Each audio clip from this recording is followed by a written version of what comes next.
पढ़िले ऋतु विषय 6 ऋतु विषय जानिथिले आज हम पढ़िबा वर्षा ऋतु कोन हुए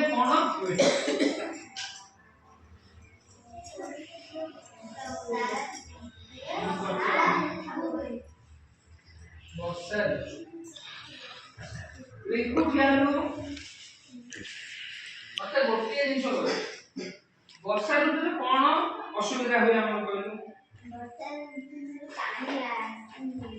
चारियाडे पानी हे जाय जीवा आसे को असुविधा हुए वर्षा ऋतु में सब बड़े वर्षा लागि रही थाए जहा पर हमें स्कूल जीवा असुविधा हे जाऊ आ कोन विभिन्न बड़ बड़ लोक विभिन्न काम करिया असुविधा हो थाती माने नहीं ए सब होय वर्षा ऋतु आ कोन हे जाय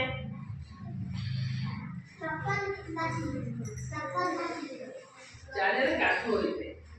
सब पढ़ी था आउ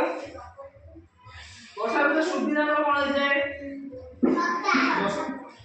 वर्षा ऋतु हमर लाभ कोन जाय वर्षा ऋतु हमर पानी रो अभाव रहे नहीं कोन है पानी रो अभाव रहे नहीं हमर वर्षा ऋतु को चाष बेसी हुए कहला कि कह देबो कोन धान चाष हुए कोन हुए धान चाष वर्षा ऋतु हमर धान चाष रे हमर पानी रो असुविधा हुए माना नहीं जब वर्षा ऋतु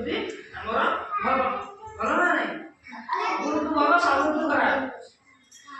सब ऋतु भल सब ऋतु खराब है अच्छा वर्षा ऋतु हम कोन पनिपरिया हुए के बोल देबो वर्षा ऋतु रे हुए बाइगन आ कोन देखो फूल को वर्षा ऋतु हुए नहीं भेंडी कलरा जन्नी काकुड़ी बाइगण ये सब पनिपरिया झुडंग कलरा इत्यादि ये सब पनिपरिया हमर वर्षा दिने होय जाय